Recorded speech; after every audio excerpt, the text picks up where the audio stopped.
Bottom boys, Bottom boys, bottom boys, bottom boys, bottom boys, bottom boys, bottom boys, bottom boys, bottom boys, bottom boys. Art. That was great. That was so good. That was so artistic. I feel alive. I feel like I've tapped into the true meaning of culture, the true meaning of art. We're going to be talking about art today. We're going to be diving deep. We're going to find the perfect piece of art. But before we get to all that, Paul, you've been gone. Where'd you go? Where you been? Where you been? Went to Seattle. Just got back from Seattle a couple days ago. Yeah.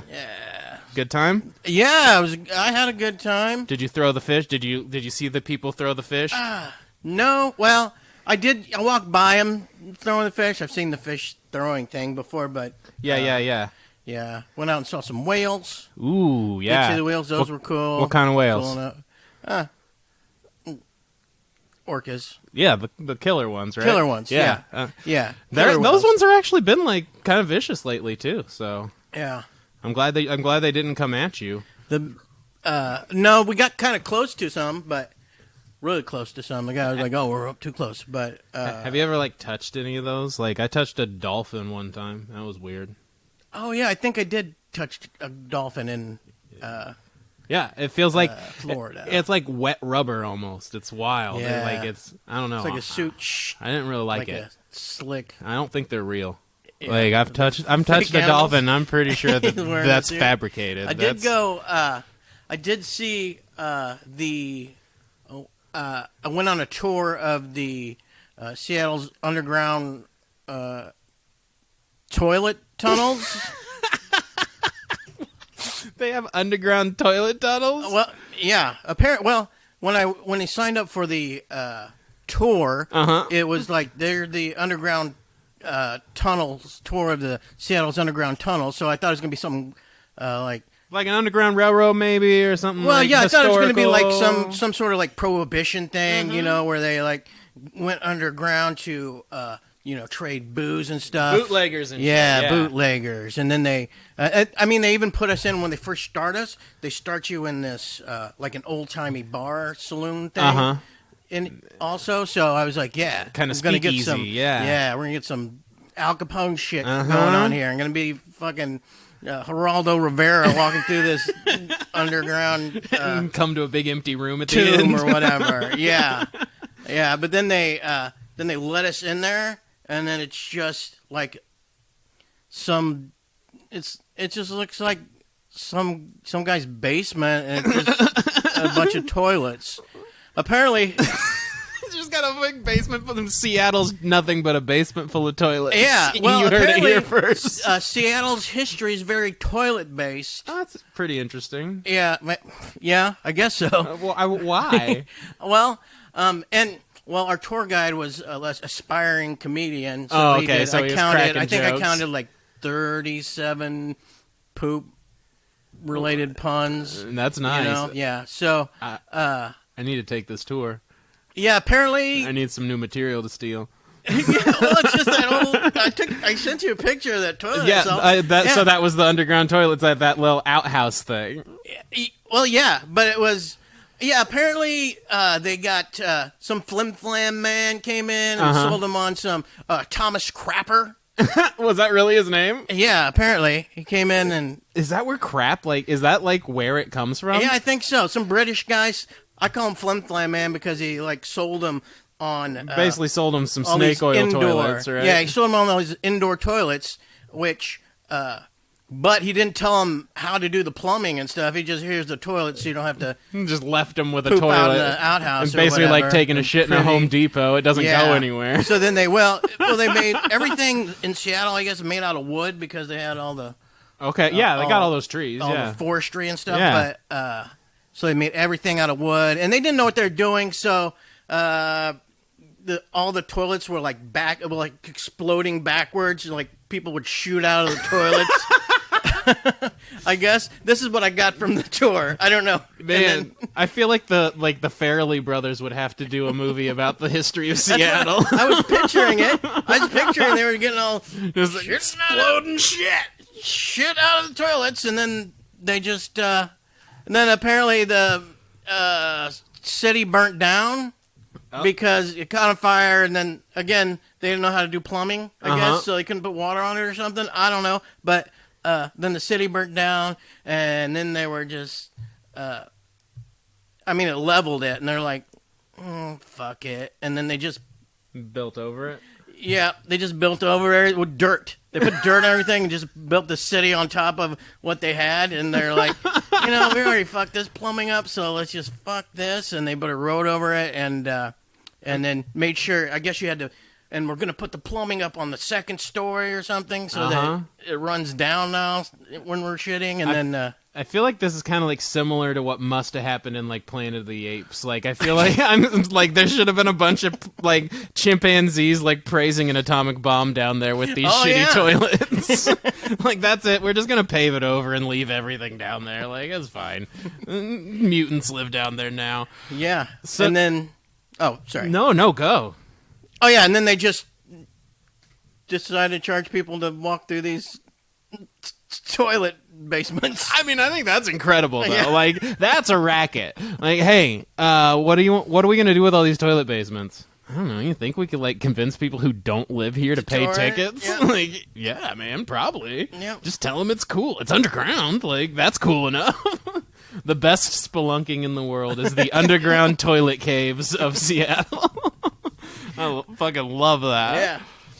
Okay.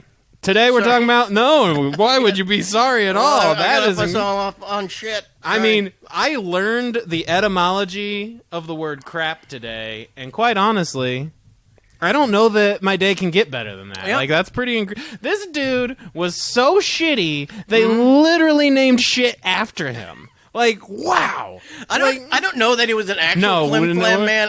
We're saying he is. Because yeah, we're saying he was. He seems like a flim-flam man to me. Yeah. And they had to pave over the whole city because of his crapper. Yeah. I love that shit. So we're talking about shit today, but we're also talking about art. Which are what? The yin and yang of the art world is art and shit. It's the you create something and you get people either tell you it's art or they tell you it's shit. And that's that's how it goes. Now, nice segue. Art, right? That worked. It was all right. It was okay. So art, when you first hear it, what do you think about? Paintings and that's and me stuff and orchestras and stuff. Oh, okay. Maybe a little bit. I mean, I could see that coming up. Orchestras, painting sculptures. Yeah, and things, I think paintings and sculptures like for me is Renaissance what I would. Stuff. I would initially think paintings and sculptures for sure. I think when I hear art initially, that's what I think. I think drawing, I think painting, I think sculpting. Right. And it's weird because obviously that's like more visual, I guess. Sure. Yeah. But that's such a fraction of art, of course. And it's so weird too to think about that because like that's not even like what I personally do as far as arts go. So like immediately my first thought is always painting, sculpting, whatever. Yeah. I'm always like I'm not a very good artist, but like honestly that's probably pretty not true in general. It is not true. But like as far as like visual art, I just scribble. I'm not good at that kind of stuff. Amber's good at that kind of stuff, but art's everything. Maybe not everything, but like art can be so much stuff. Art can be physical. It can be, ballet. It can be skating. It can be, even sports, I feel like to some extent, depending on how you do it, there becomes an art form to it. And I think like there's a line where some people don't call certain things sports and other things sports because where's it a sport and where's it an art? Like cheerleading, is it an art form or is it a sport? Dancing, an art form or a sport? Yeah. Right. And so it's like they're art forms. They're just athletic art forms. But I'll slow down a little because I'm going to start going everywhere. Yeah, I'm going to start going everywhere. But I'm going to talk about this book. Okay, my boy, Jeremy Nathan, I went and saw him play Saturday night. Recommended this book. It's Rick Rubin, The Creative Act, A Way of Being. Okay. he talks about basically everything. For him, art isn't necessarily even the output, it's the way you like process and live life. Art is like a way of taking the human experience and putting it out for other people to like dive in and either share that experience or critique your vision of that experience. But art stops being about the physical thing and starts being more about your vision that creates that physical thing, is a lot of what I got out of this book. It's an interesting read. It's a deep read. It almost feels like a philosophy book to some extent. Yeah, I started reading that on the plane and stuff, and getting back, and I felt smart just reading it. Actually, the way he breaks things down is insane. Like, you would not think, looking at the man, you would not think this is one of our artistic geniuses, but he fucking is. He's insane. The way he says stuff, you're just like, there's not many books I've read that like explain something that I think or feel in my head, but I've never really had great ways of expressing that. And I think a lot of people who delve into like creative acts, creative things, who are into making stuff, reading this, I think you can almost like start to, I don't know, identify the way your brain is working. Yeah. And almost like weaponize it to some extent. Explains it for you, let you how to use it, to do whatever. That's what I was getting out of it too when I was. It's like he explains the tools you have and teaches you how to build with them, and it's pretty cool. And it just got me thinking about how everything can be art. Yeah, well, I've got a question. Let's hear it. Because I saw you the way you explained it. Can art be? Does it have to be actively created, made for the purpose of being art? Yeah. Do you have to when you're That's a great question. Yeah, actually. For it to be art, can there be accidental art? I think there can be accidental beauty, but for me, art is the act. So if now you can come across your art in ways that were unexpected. I do think in that way it could be an accident. Well, yeah, for sure. Like you could be doing something, let's say, and your pencil goes whomp, and then you're like, oh, wow, actually, that's really what I wanted. In that way, I think an accident can be art. But I don't think like a child just throwing paint and you go, oh, that's art, because there wasn't any intention. But again, I guess it just depends, right? Right. But what I mean, like, was film art? So I think yes. I think it can be, yeah. Yeah, well, what about, so when, let's say, intentionally, like, let's say, The Disappointments Room. Okay, yeah. Okay, the best film of all time. I actually have a copy on me right now. Okay. You had no idea. I did not. Let me get this backpack out. I have a DVD copy. Kate Beckinsale in The Disappointments Room right here. This is actually a disappointment of a Disappointments Room. This is the copy that cut our favorite scene. But let's talk about it. Let's talk about The Disappointments Room. Well, I think we could do a whole.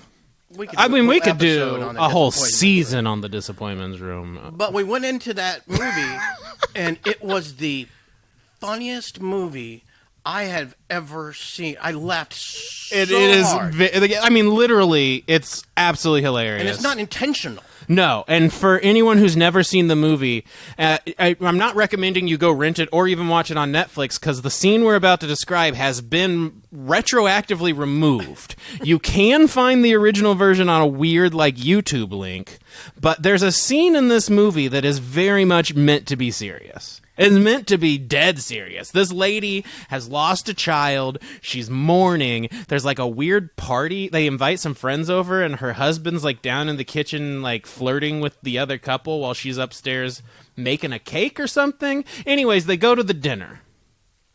And the dinner has the thing that inspired us to have this donut sign right here. Donut sign. The dinner has a giant Krispy Kreme hot donut sign. It's blinking. This donut sign has nothing on that. Yeah, this thing's tiny. That donut sign was the size of our whole banner. Yeah. It's enormous. And the whole time this dramatic like reveal that it's the birthday of their dead kid is going on, there's a giant blinking neon Krispy Kreme sign. And Paul starts laughing first, and then I start laughing, and then it becomes uncontrollable. And because the more serious it got, the more goddamn ridiculous it was that it was in front of this hot and ready Krispy Kreme sign. It was insane. You can't write a bit that good. Like, there's no way you'd pull it off without laughing. It was amazing. It was, in my eyes, a work of art. But... Okay, but it was an accident. Now, before we jump, there is a very funny part where she comes in with the birthday cake. Mm-hmm. And it's got like a knife in it, like a butcher knife, because that's what you use to cut cake. And she like slams it down, and it's very clear that this birthday cake is just a cardboard box. It's like a fucking Macy's box that just like flips. Over. It's insane. It's amazing. Kate Beckinsale and the dude from fucking Prison Break wrote and directed it. So thank you, Remington Steele or whatever the fuck that guy's name is, Worthington something. Worthington. I forgot his name. I know. It's something crazy, but something like that. But yeah, you're right. That was accidental. But to be fair, it is one of my favorite pieces of art. Now, that said, they were intentionally trying to make art. They were. They were trying to make a good movie. So I think in the endeavor for art, they still created art that just evoked the wrong emotion. Right, the unintended emotion. Sure. Mm-hmm. And I think that can happen all the time. Right. But then you accomplish, I guess, your mission, I guess. You did, yeah. You evoked, you evoked, yeah. I mean, at the end of the day, art is meant to evoke a response, right? And it's meant to make you emote. Yeah. And so at the end of the day, I guess, even if you're trying to be serious and everyone laughs in your face, you still got a response to it. You still made something that made people react, right? Well, you may not like that, but... Well, what about this? What about comedy? Is that art? I think it is a subsection of an art. I think speaking is an art. Okay. And I think I think writing is an art, and speaking those words is also an art. Right. So I think that's two arts combined, but I think comedy... and performance is an art? I think performance is another piece of art. Yeah, definitely. And I think it's a piece that goes into a lot of different arts. Yep. Well, let's go back to our beginnings. Let's go back to our beginnings. No. Jump ahead so much.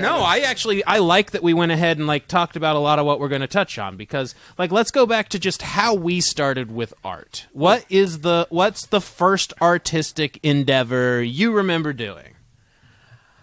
Well, I guess so. I guess the first art thing, I guess, that my mom, she forced me, like I was in like the 6th grade, and she forced me to play the flute in band. You would have been forced to play the flute of all the instruments. That's she made, of course. Because I mean, you're in 6th grade, and Peter and the Wolf, baby. Just being in band is not. No, really that's cool. not. No, it's not cool. That's uncool as it is. Although we did talk, that could have got you laid. Well, we did talk about that, but not in the 6th grade. That's true. Fair enough. Feel. I mean, yeah. It's not me. Yeah, no. I looked like I was a kindergartner. Yeah, Paul looked very young when he was young. I did. And I mean, he still looks like young. Kindergartner. I did look like a kindergartner. Yeah, I mean, you looked pretty young. And it's crazy. So not just is band uncool, but the flute is the opposite of the most masculine of instruments. Probably. Yeah. Uh-huh. And so every day I had to carry that damn flute case into band deal. And even one of the kids, their a popular show at the time was Facts of Life. Did you get called Tootie? Well, yeah, one kid called me Tootie Flutie Toots, I think was what he said. Tootie Flutie Toots. And then so like everybody called me Tootie Flutie Toots the whole time. For like 2 years, we'll have to have this damn flute and I was not good at it. I did it on purposely, was not good at it. You were trying to be bad. Right, because you wanted to quit. Yeah, the whole, if you don't want to do dishes, break a dish. Yeah. Deal, Did you break the flute? Thing.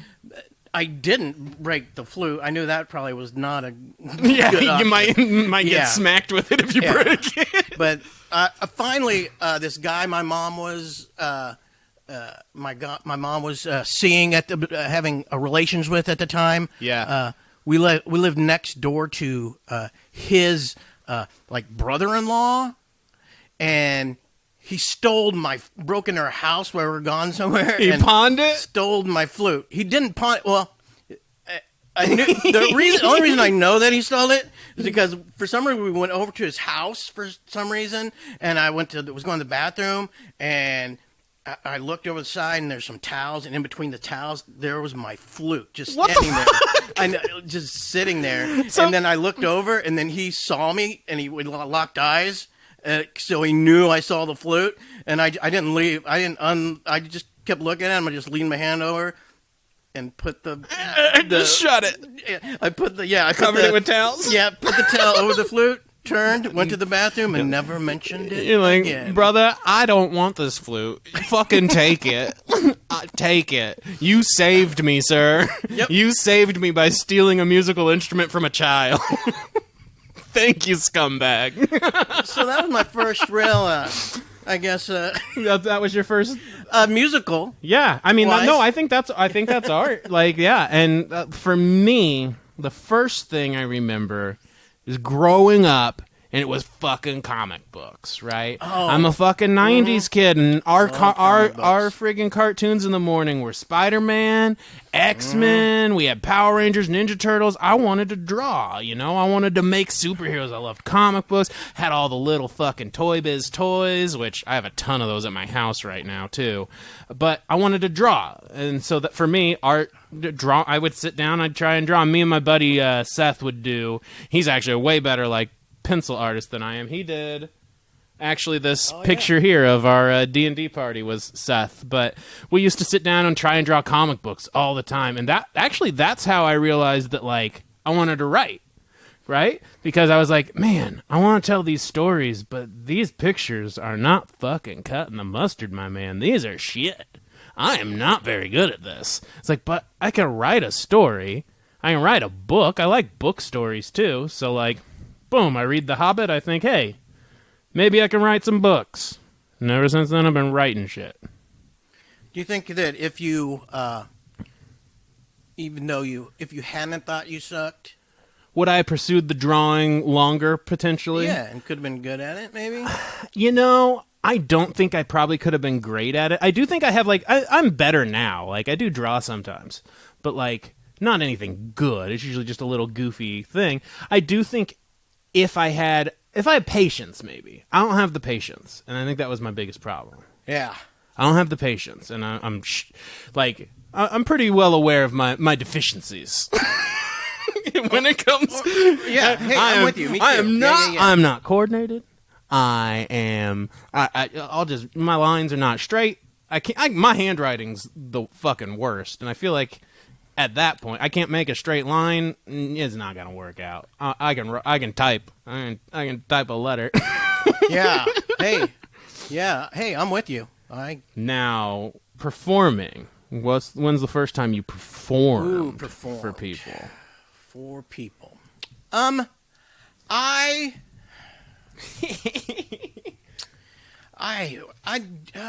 first time performing. It's hard, right? Yeah. Because what do you consider? Right. Well, when I was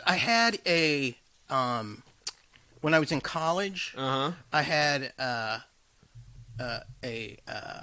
my appendix burst. Oh, okay, yeah. Yeah, and I got infected, so I was laid up in bed for a month. Oh, shit. Yeah. That's a bad one. And a friend of mine gave me a guitar. And is that when you, first learned? Yeah. Okay. So I sat there with the guitar. I had nothing else to do. And so I started, picking around on it. Yeah. Yeah. I taught myself how to play. That's pretty cool. So I learned a chord, this chord, that chord, and by the time I could flip 3 chords together or whatever, yeah, that's all I you realized, need. Yeah, 3 chords and 3 chords. That's all you need. 3 chords and truth. And I realized I could write a song. Yeah. So I wrote this really stupid song, and then I'm aware of your music. Yeah. I wrote a really stupid song to it, and then I got better. Yeah. And I healed up some, and then all my friends would always want me to sing that song at parties and stuff. Get out in front of everybody and sing this damn song. So you were like the guitar guy, but you actually had a song. It wasn't just like you weren't just playing Wonderwall. Oh, right. You were the guitar guy that had your own bit. Yeah. Hell yeah. Yeah. And so that's really where it starts for you. I guess so. Yeah. Yeah. House. I think so. You start at house parties. You kind of get tired of the first song. You're like, I need some more songs. Like, I need to. Some people have seen this one, and next thing you know, you got a damn CD. Yep. And then they're like, hey, you should go do some Stanford open and mic or Sons. something and play. Think about songs. it. You can write this song, write another song, and then you do it, and then you go and Next thing you know, you're on the train. Yeah, and it's much easier. People say you're nervous or whatever, but I'm not nervous anymore at all. Yeah. I don't even know if I was when I first started. Probably I was, but So with stand-up, I would say I did have a fear of public speaking, and I think maybe I still do a little bit, but I just like speaking fear still. I think I just suppress it really well. But like even like at our shows now, I'll do a little shaky thing. Like, oh really? Yeah, I'm not like afraid to be up there, but like I get the tremors like sometimes a nerve thing. And I don't think people notice usually. I never noticed, but you like seem very... it does happen sometimes. Yeah, and they have you do speaking for your work and stuff, right? Well, yeah, for sure. Yeah. And that's almost different, but I'll get to that right. part. Because for me, I didn't start speaking. Wasn't how I started performing. Actually, music is how I started performing originally. But I'll start with the very first performance I ever did on a stage, 5th grade talent show. Oh, Me and my buddy Brad. See, I was big into Weird Al. Now, I was a dumb little kid, so I didn't realize that you could write parodies of other songs. So I wrote a parody of the same song Weird Al had written a parody of. Okay. And I wrote McDonald's Paradise. And it was a little rap we did about McDonald's food. We dyed our hair. I did the Kool-Aid thing and had red hair. It was like barbecue and honey sweet and sour, dipping chicken nuggets hour after hour. And I'm not going to lie to you, for a 5th grader, that's a pretty good fucking bar. That's a good bar. I was dipping them chicken nuggets. Yeah, I was carrying a flute. Hey, listen, we all lead different paths. I used to write parody songs too, though, when I was little. Yeah? Yeah. And do you remember any of them? Yeah. What's the, Captain America, how are you? Don't you know me? I'm your neighbor's son. I looked through the crack in your door, and guess what I seen? I'm telling your secret identity to everyone. Hell yeah! I wrote that. Hell yeah! I used to love to try and make parody songs. One of the other ones I had was not any good. It was supposed to be about cafeteria food, and it was to flagpole sitta, and it was. Ooh.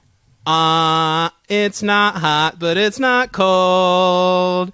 It's sitting here and growing mold. It's not even good, but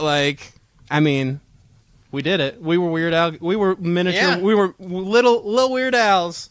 After that, I did do my next thing in performing was improv.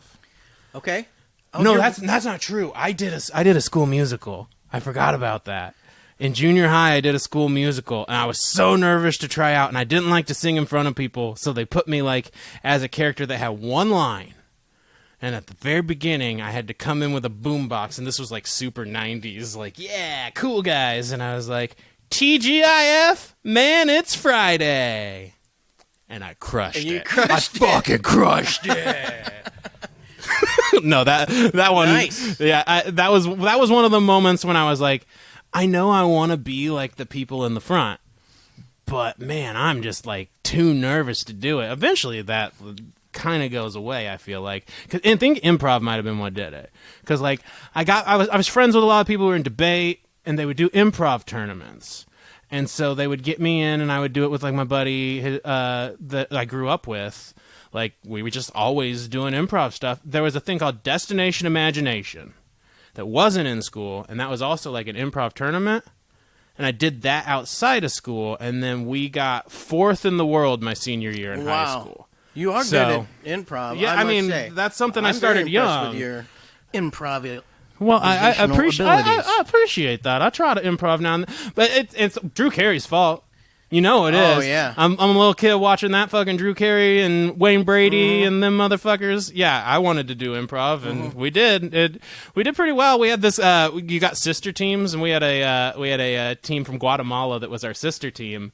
And so, like, we were supposed to give each other gifts, like, from our cultures and stuff. And I got, like, a Guatemalan worry doll, and they gave us all this cool stuff. And we gave them some cool stuff, but we also gave them a William Hung CD. William Hung. Yeah, we gave them a William Hung CD and told them, this is the greatest American songwriter right now. Let us know what you think. And they did not want to hurt our feelings.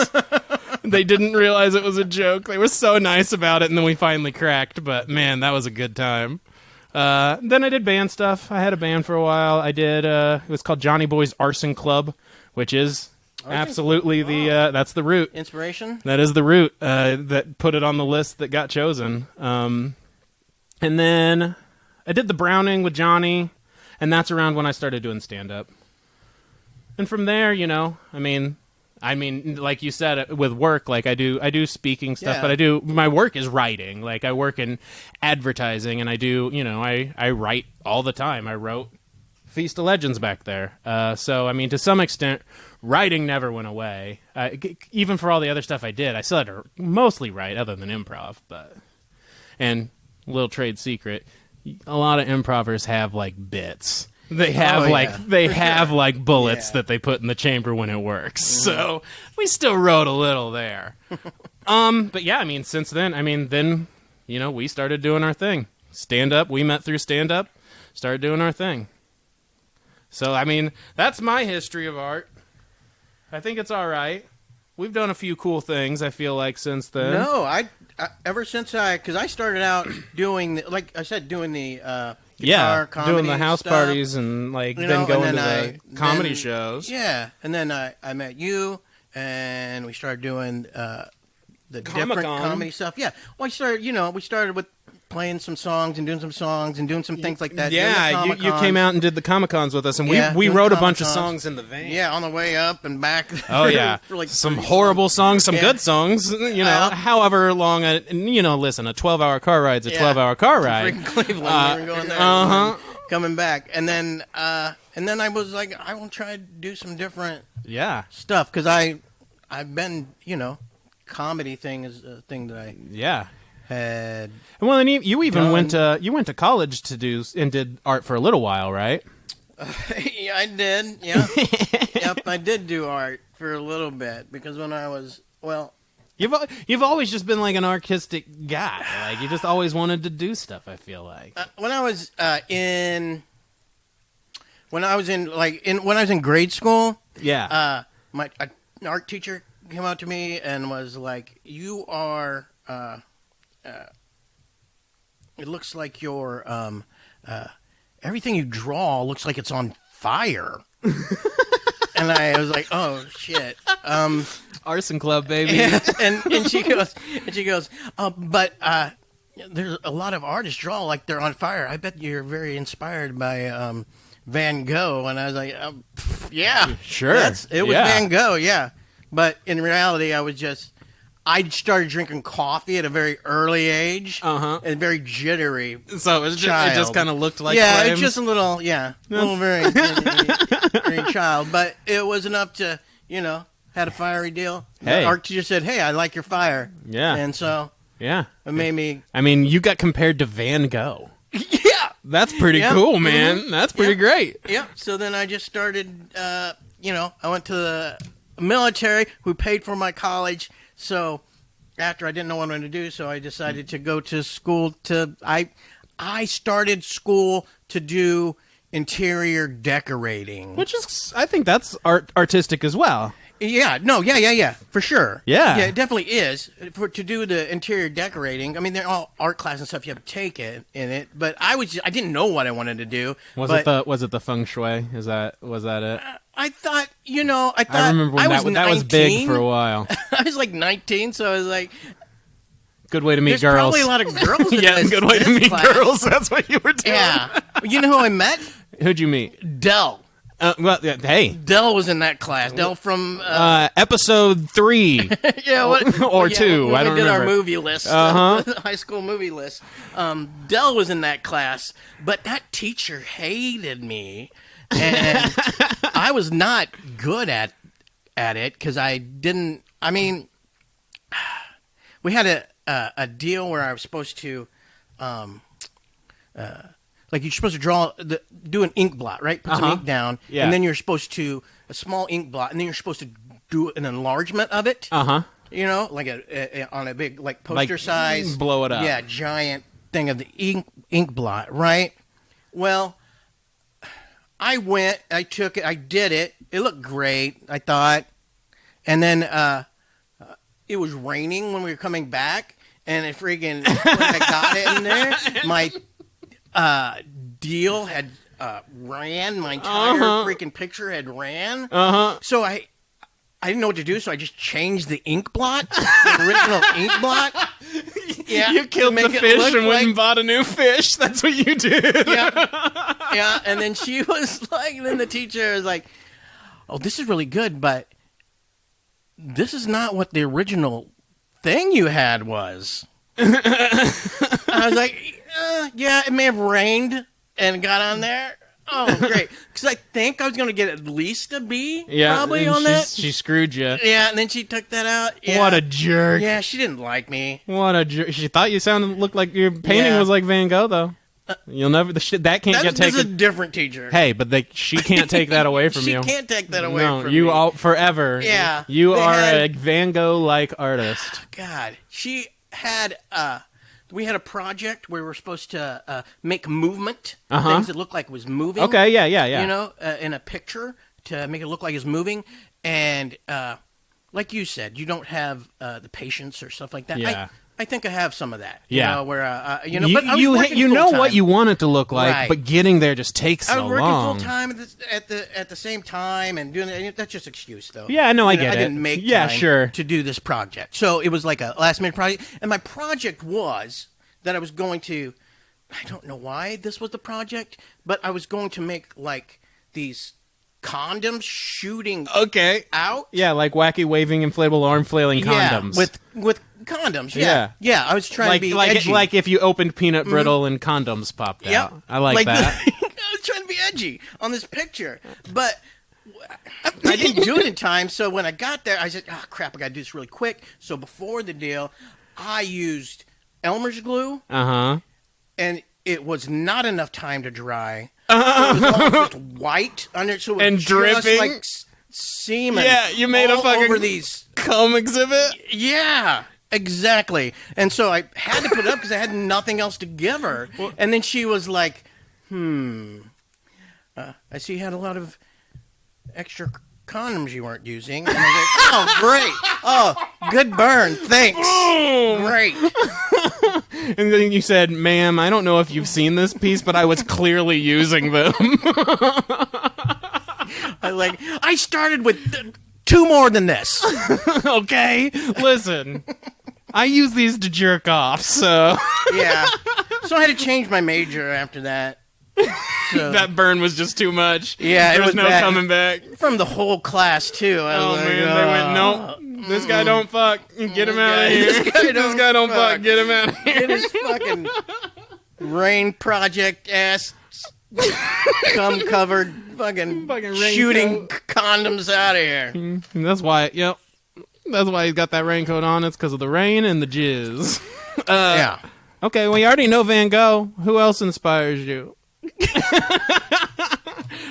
Oh yeah, but like, Van Gogh? yeah, but like, who are the artists that not? I mean, even growing up or now, that you look at and you're like, yeah, that's my shit. That's my shit right there. Yeah, I was very secluded. Yeah, for sure. And I'm older. Well, yeah. So you didn't have like internet and anything like that. No, we have 3 channels. Right. Yeah. So I guess my limited access. My inspirations are Gilligan, Fonzie, and Karate Kid. Fuck yeah. Pretty much. I mean, that's a good trio, though. That's what I. Remember when? Were you there when we met Fonzie? No, I wasn't there when St. Louis Comic-Con. Oh, I did go to that one, but So I didn't see him. before it opened, he walked in front of our booths, and I was a complete fucking asshole, of course. And hey, and he was the sweetest man alive, and like waved and said hi, He's and just so kept much going. cooler now than he was. I back know. Then I don't even know. It was incredible how nice he was. Like Yeah. because I get it. Like there's no way that dude hasn't had 50 years of that fucking asshole yelling that at him. Like sure, I think he's. I've but heard you him. Though. kinda- He embraces it. yeah, He's you like, kind of have he's to. like, I "That's my feel deal." like, and that's Yeah. awesome that he's like that. Yeah. But yeah. how about now? Who's your now people? I've got. I mean, I don't know. There's Really, just a lot of people you appreciate, but there's a lot of stuff that I like. Like you said, you read comic books when you Yeah, were yeah, younger. yeah. And I did. I read a lot of those too when I. I did it. Chris a lot of Claremont comic books. was a big one for me growing But, up. Yeah, when I was younger, I was more focused on the artists. Yeah, that than it makes was sense. the writers. Yeah. Now I'm older. I still read comics, but I'm more focused on Yeah, that makes sense. the writers like than the Brian artists. K. Vaughan. I know you like Right. him a I lot. love Brian K. Yeah. Vaughan. Yeah, I like that kind of stuff. I love Stephen King. I love Oh all yeah, those, Stephen you know. King. Did you, we talked about this a little bit? Did you see the headline where his wife almost divorced him because he would not stop listening to Mambo Number 5 by Lou yeah, you Bega? said that. Absolutely, like what a fucking pimp. This dude goes, listen, I wrote it. I can listen to Mambo fucking Number 5 as many times as I want. And this was a recent headline. Like, this is a motherfucker that loves some Lou Bega. I pitched for Wendy's to do a Lou Bega's combo Number 5, and I was met with silence. Really? Combo Number 5. No, people laughed, but combo Number 5. 1, 2, 3, 4 fries. Come on. For me, growing up, I mentioned Tolkien, I mentioned Drew Carey, Mick Foley, and I know a lot of people will be like, pro wrestling to me is not just an art form. It's like one of the highest art forms. It's improv, it's acting, it's athleticism, it's performance. Listen, don't get me started. But Mick Foley, I mean, growing up, like, just his whole sensibility, and he was also the funny guy on wrestling, and I always liked being the funny guy, like in football or at the other. So there was, and then for comedy, it was Patton Oswalt. It was Greg Giraldo. It was Dave Chappelle. Those were the guys that were big when I was young. Greg Giraldo had that one song on the radio where they would literally play they played music, and then they would have his bits like go over the beat, and there was like a chorus. Yeah, it was like called "Underwear Goes Outside the Pants." I've not heard that. So, and anyone listening, look this up. I'll show you afterwards. Okay. But yeah, they used to play it on the Buzz even. Like, Greg Giraldo was really starting to pop off. I saw him. That was my first live show, actually, was him. Wow. This would have been probably 2 or 3 years before he died, I guess. But actually, who opened for him when I saw it was Brad Meehan. And Brad Meehan's who got me my job. Wow. Like, it's so crazy how that, like, I wasn't even doing comedy at the time. But people now for me, who inspires me now? I will be remiss to mention that actually one of the biggest inspirations for me writing-wise was Joss Whedon. And that's one of those ones where it's like, you start getting to where does the art and the artist separate? It's hard to go back and like watch knowing that apparently he was like a creep or an asshole or whatever everyone says about him now. Yeah. Like there's all these stories that just make you feel uncomfy, which sucks. You know, like Can you listen to R. Kelly? Can right, you listen to Louis C.K. Like, is there ever a point where Uh-huh. you move back? Does the art separate from the artist? I don't know. I'm not going to define that line. But for me, I still want Firefly. I would rather everyone be safe while they make it, but I do want more Firefly. And so you get into that thing where it's like, but Joss Whedon really inspired a lot of my writing. I loved him. The quick wit. I'm a big fan everything of he Joss did. Whedon's work, man. And so it's like, it's hard because it's like, now it's like, I'm still inspired by that writing. I can't take that inspiration away. Mm-hmm. So apologies to anyone who wouldn't like that, but that was my guy. Like, my band had a song called Joss Whedon. Nice. It was only called that because I yelled Serenity a lot, but had nothing to do with him. Now, I like the Renaissance men, man. Okay. I like me some Jack Black. Oh. He's everywhere. He's Love Jack acting, Black. he's singing, he does fucking Japanese game shows. That's my fucking dude. Donald Glover. I love that he can do everything from serious to funny to everything in between. He's doing Spider-Man, he's doing Atlanta, he's doing Childish Gambino. Like, I love that vibe. That's the kind of shit I'd love to be able to do. Like, I'd love to be, doing live shows, doing a Netflix thing, doing a little music. Like, that sounds like the life. And then, who else for me? Lil Dicky. Lil Dicky. I fucking love Lil Dicky. Oh, yeah, me too.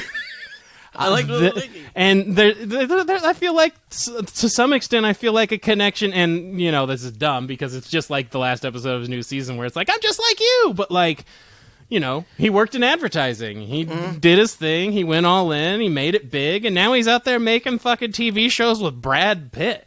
Like, that's insane. I'd love it. Like, that's an inspiration. No, I mean, but then it goes all over the place. There's people that inspire me, like Mark Maron. I love his podcast. I like his stand-up. Philip K. Dick, probably my favorite writer right now. Nick Hornby, one of my favorite writers. High Fidelity, obviously, apparently, is a big deal for me because of Jack Black, too. Stephen Yoon. Okay, I have a question. That's one of my favorites. It's a second. Okay, so this is the second time you mentioned Stephen Yoon since we've been making podcasts. Yes. I love him. Which I know him, right? It's Glenn from The Walking Dead, right? Yes. So, but what is, not that he's not a good actor. Okay, so what is the... So, since Minari, I've been paying attention to him. Oh, I haven't seen that. So, one, that's incredible. But two, that's what really, made me go... Like, I always liked him. He was fine. He just wasn't what it was. But, since then, almost everything I've watched him in, there's just something about his performances that draw me in. But what really got me was Beef. Oh, yeah, Beef, yeah. So, watching Beef blew me away and made me go, this is a guy who came up out of improv. Like, that's his origin story. Oh, really? He was an improv guy. Wow. And, the first thing I saw him in was as a very bit part on Big Bang Theory. He played the role of the guy who lived with Sheldon before Leonard moved in a flashback. Okay. And so he did, little comedy things here and there. And then he got on Walking Dead, and I was like, oh, this guy, that's cool. And then when he, got nominated for the Oscar, I was like, the fuck? And started paying attention, and I don't know, something about his journey, and also having watched him become this incredible actor. I don't know. I'm inspired by it. I get it. I get that. Yeah. Man, I should look. Your list is so much better than my list. And then the Young Bucks. My list was Fonzie. What the hell? I mean, the Young Bucks are my dudes too. Well, but yeah. They're my close personal friends after all. I know. I know they are. You won't let me not hear you. We're very, very close personal friends. We talk all the time. We talked one time. 2 times if you count me bothering them at a charity basketball game. Okay, let's talk performance. Okay. I know this is going long, but I mean, are you into it? I'm into it. I'm excited for this episode just because I know what's happening at the end of this episode. Well, we're going to talk 3 more things, 3 quick things. Okay. Performance is art. So there's obviously all types of performance art, but performance is a big piece of art, and I think for a lot of different art. Music, like we talked about, stand-up, like we talked about, even acting, performance is a big part, being in front of people can be a big part of it. I don't know. For me, that's one of the best parts of it, I think. Being there, getting an immediate reaction to the thing that you put yourself and your time into, you can't replace that. Well, that's how, and I would say that's why, when I say I was writing songs and I wrote funny songs, whatever, it's not I wrote serious songs. I have a lot of serious stuff that I've written, right? But I don't show it out there. Why? Because when I play it, I don't get the immediate reaction of the comedy. Because when you do comedy, you get that laugh. And it's immediate reaction. And you know you've done it right. And you know you're doing what it's what reaffirming. you're meant to do. Yeah. And what you're trying to get people to feel at that moment. Yeah, it's like an immediate pat on the back from 100 people. But when I do my serious songs, I'll get the, you'll get a clap, but you don't know if it's a respectful, pity clap. You get respectful listening, but I get that. You don't know if you're getting what I'm trying to say. I would imagine that would be real tough, to go out there and just have, you're right, that serious, because you don't know until the end. You don't know until the clapping. And you can judge from the clapping a little bit, like you said, but you can't totally judge from the clapping. Right, and even when you do that, you don't know, did you get what I was trying to say? But I get... most of the time you don't have to really get, because I get some of my favorite stuff, my favorite songs and things like that I get it. I'm sure it's not what he's meaning. Right. It, but it's what I got from it, and it's what helped me get through because I use those songs, the art to get over things. That it helps you process. So I just write a song about it. So, I have so many half-done songs because I'll start doing it, and then I'm like, You're like, well, that was, that helped you process the, Yeah. I mean, I think one of my favorite things about music is when a song, you get a different meaning from it than what it's intended. And I think that's one of the most beautiful things about art in general. I mean, even going back to the Disappointments Room, they got a reaction that wasn't intended, but how much fucking joy has that reaction brought us over the years? Like, I know that, like, we consider this a steaming pile of shit, but this is our steaming pile of shit. Like, I would not get rid of this movie for anything. And I don't know of anyone else that's even seen it? It's just like our own personal. Yeah, it's like a pile of shit that we enjoy so much that even other people watching it don't necessarily get the same enjoyment. It's not just an inside joke. It's an inside the Disappointments Room joke. Right, exactly. The locked room no one's supposed to go in because it's full of disappointments. It's not like that movie The Room where everybody's like, oh yeah, I see why this is so crap and whatever, and why people are laughing so much at this whatever. No, you don't get that. Yeah, there's no, hi, Mark. No, this is this is earnest. Right. I mean, I know that he was too, but like, let's not pretend he doesn't have brain damage. Like, okay, next topic. Go do it. Oh, the performance. I was just talking about the performance. Do you remember when we were going to the comedy? We were going to an open mic. I was just there. Oh, yeah. I was just going along. I know what you're going to talk about. So this was at the Red Door or something. It's closed now, but it was a Kansas City thing. They did an open mic every week, and it was always a competition. And we were going out there. Yeah, and I don't do stand-up. No, he does stand-up in general. His music is generally what he performs. Yeah, and so every once in a while, we've made him do stand-up, and this was one of those times. And it's always funny. If he did it, he would be funny. You weren't making me do it at the time, because I didn't true. go there with intentions to do the stand-up. Right. Going there, I don't know what it was, but I said something about... We said something about... Subway sandwich artist, Yeah, right? sandwich art. Like Subway, they used to call her employees, the guys who made the sandwiches, sandwich artists. Which, I mean, I guess cooking's an art. Yeah, does it count? I don't know if stacking... I guess cooking is, yes. Stacking deli meat is kind of like making a collage on a piece of bread. But they're not. I don't feel like they're doing it. Maybe it looks more like a ransom note than a collage. Yeah. But then I just started saying, well, I feel like if you actual artist were doing making your sandwiches at Subway, it wouldn't. You wouldn't be so happy to have that, because I mentioned friggin' the guy from My Left Foot, Daniel Day-Lewis movie. And at the time, I had not heard of, and I was like, "What the fuck?" Laughing. I was like, "What?" And now I'm imagining a dude like reaching his fucking foot up in there and grabbing a bunch of black olives and just sprinkling them. Yeah, so then they're like, and they couldn't stop laughing. I was like, what? I don't know what I did just now. So then they're like, go up there and do the sandwich artist bit on stage. And he fucking killed it. Yeah, I wrote a whole damn bit in like 10 minutes thinking of what the hell to write. It just fucking killed it. I won the $20. He beat my ass. You're just talking beat about my ass. Talking about Daniel Day-Lewis. Daniel Day-Lewis taking 1 foot and slapping mustard on your damn sandwich. Freaking Van Gogh, find a fucking ear and you eat a little cadmonium yellow with that BLT. Yeah, Toulouse-Lautrec. You gotta have that microwave on the bottom shelf so he could freaking, because he had like leg issues. So he's all short. Oh, I just love that. That's just another bit that we'll always remember. Sandwich artist, My Left Foot. But you did mention something that goes into the next subject. Okay. The intention of the Subway artist is not art. The sandwich artist, you're right. It is strictly commerce. They are there for the paycheck. Right. The majority of them. I would assume there's probably one guy out there drawing fucking smiley faces, and maybe he's an artist. I don't know. Yeah. Listen, Terry, I didn't mean to offend you, but where is the line between art and commerce? And that's something I think about constantly, right? I work in advertising. So Are the things I do art? Are they? I mean, the intention is eventually to sway your opinion of a brand or to make you want to purchase a product from said brand. Can that be art? Where's the line? What's the difference between a Progressive commercial and an SNL sketch?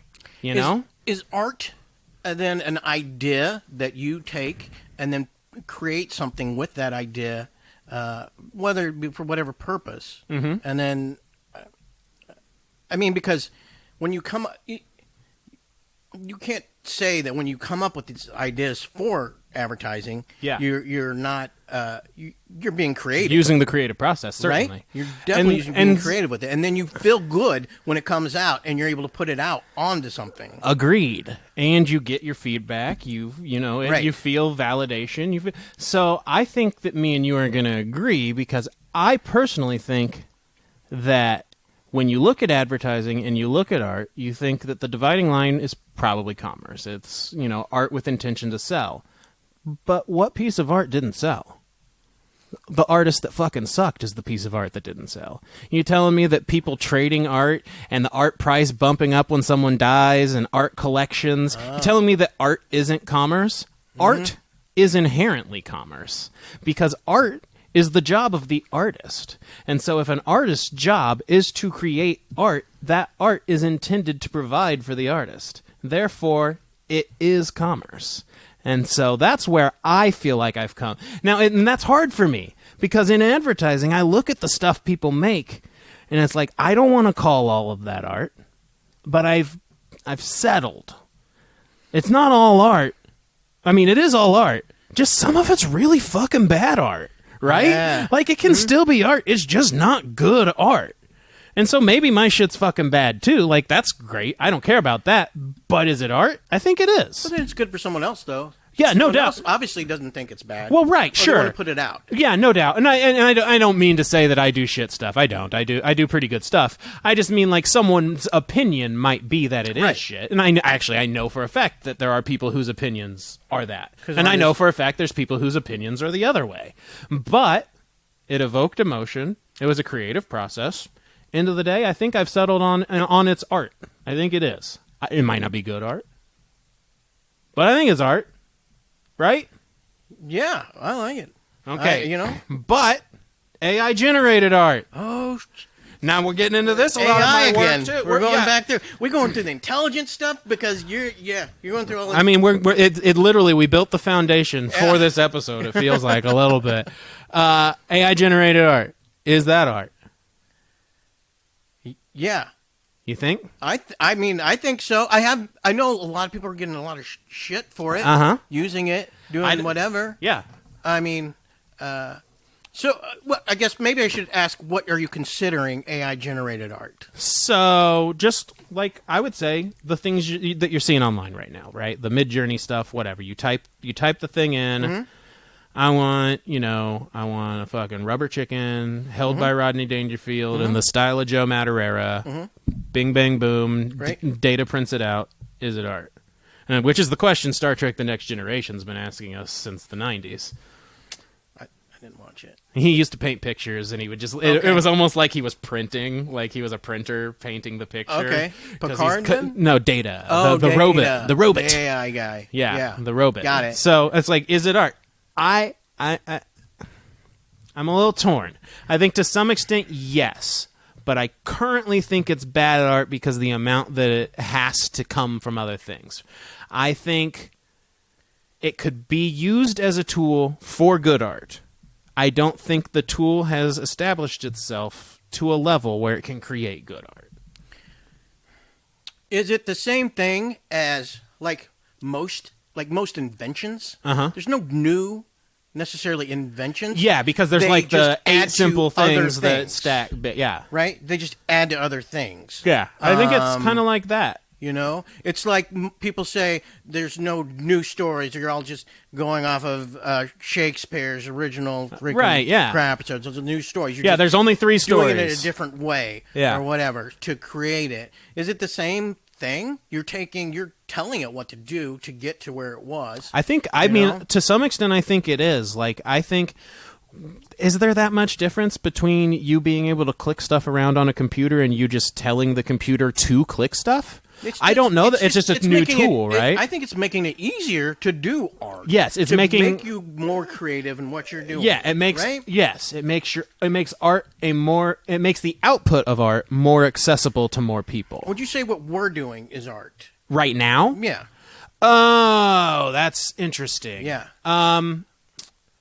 Conversation can be art. Yeah. I don't know that I would consider. I mean, but doing there's this, performance. There's performance right. involved. We're performing it. We're also recording it. We're putting it. We're gonna plug the website, so there's commerce. We got video. We're taking video of it, so putting it up, making yeah. Video. I mean, I don't know if documentaries are those art. Yeah, like documentary. Yeah, I mean, YouTube videos are those art. Is I'm a Snake art? Right. I mean, to some extent, it got taken and turned derivatively. We're creating something. So you know what? Nobody else created this. I think it is art. Yeah. I think right now this is our art. These are our brushes. Right. But what I was getting to is the in between stuff. Yeah. It's not anything we're necessarily good at, and if we editing. Going through editing the video. Just editor of a movie art. Is he an artist when he? I think does that so. Part of the deal? Honestly, yeah. I think that is definitely art. Producers can be art, right? Exactly. So if I have to do that, if I can get someone else to do that part of it, or something else to do that part of it, so the robot create more? It's part of the collaborative process. It's now your Bender. He's part of the Futurama crew.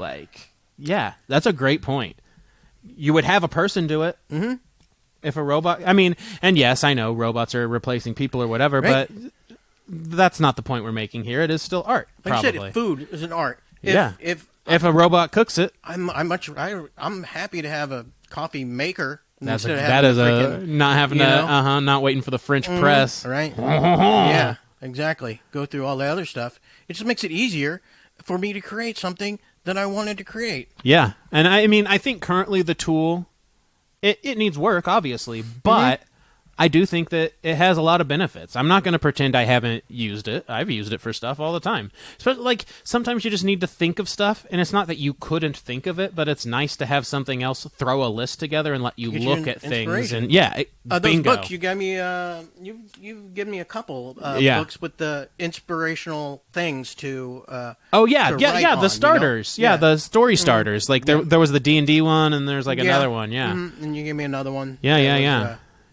To inspire you to do something. Write a story about, the last time you saw the person you love. And then you take that, and then you're supposed to build something off So, of I mean, is there anything, if you get a prompt, I mean, at my work, you get a brief, right? Mm-hmm. At my work, it's okay, here's this sandwich, here's what we want to say about it, write something that sells the sandwich. And so, I mean, I think you're right.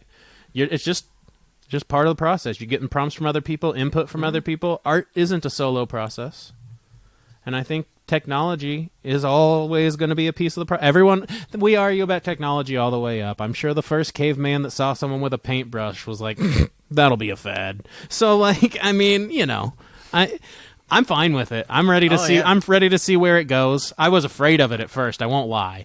I write. Yeah, I mean, 80% of my job is writing was writing tweets. Now I approve tweets someone else wrote. Yeah. So now I just have to approve the robot's tweets. Right? Sorry, people. I'm just kidding. And even then, you people get. We actually don't use AI I know now. You kind of. We went over it because we were running long. Sure. I mean, who gives a crap? We can talk as long as we want. This is our art. No one gets to tell us how long our art goes. Right. About people doing what do you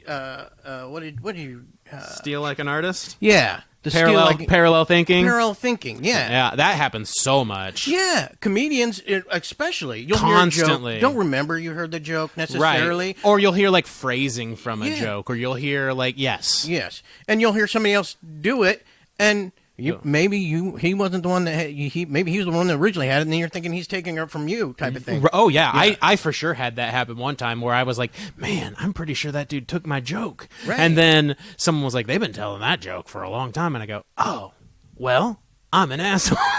Right. It's the whole deal of you don't even realize you're doing it. I mean, how many times have you had an idea, right, and you wanted to make it?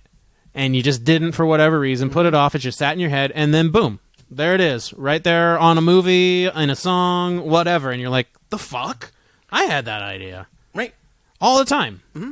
And, like, I think it's just what happens, right? There's just like ideas out there just waiting for people to take them. And why can't the AI be your That's a great point.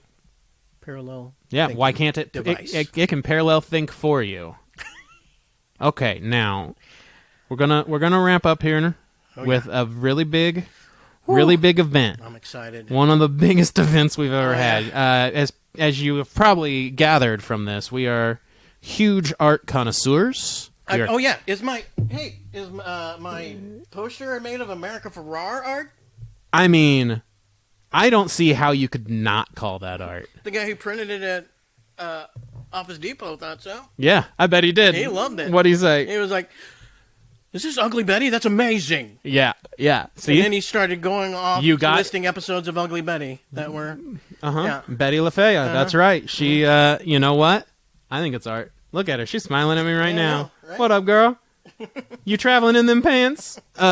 So we, as treasure hunters, art connoisseurs, have found the perfect piece of art. Now, Paul, I'm going to let you do the honors of opening this thing. Get some unboxing.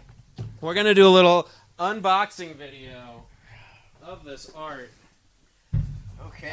It's a large piece of art, as you can see. And those listening, those listening right now. I'm holding a cardboard box that's roughly, I'd say, 3 foot by 2 foot, about an inch thick. So I'm guessing this is a canvas. Paul has told me he's found the perfect piece of art. I'm ready to see it. I'm guessing this is a canvas of some type. I'm excited for you to see it. Okay, let's see what happens with this shiz. And we will, and I'll make sure that we edit this one up for the YouTube so we can see it. Oh yeah, I'm for sure. Yeah. I'm for sure clipping this. We're putting it on TikTok. This is the best piece of art on earth. Okay. We're putting this everywhere because the people need to see. Okay. Oh man, I'm excited. Yeah. Oh man. They put this. I'm looking at the return address right now. It looks like he purchased this from Turn Me Royal. Turn Me Royal is who sent this to us. Okay. This is huge. This is enormous. Oh my God. Is it over there? Yes. Oh my God. This is truly the most wonderful piece of art I've ever seen. Look at that. Princess Keck. Oh, look at that. I'm turning into a pumpkin after homecoming. When they say Turn Me Royal, look at you. I mean, right? Look at you. Look at my feet. They're going to put me on Wiki Feet. I am your knight in shining armor. Yeah, you are. You just let me ride side Look saddle at this like that? bad boy. You just let me ride. I'm going to fall off. Yeah. You better be careful. You're not going to fall off. What I'm holding you about up. the buck? I'm holding you up. You better hold me. Yep. You better hold me Look at tight. this. Yep. I got you right there. Oh, how freaking amazing This is that? wild. Oh, my goodness.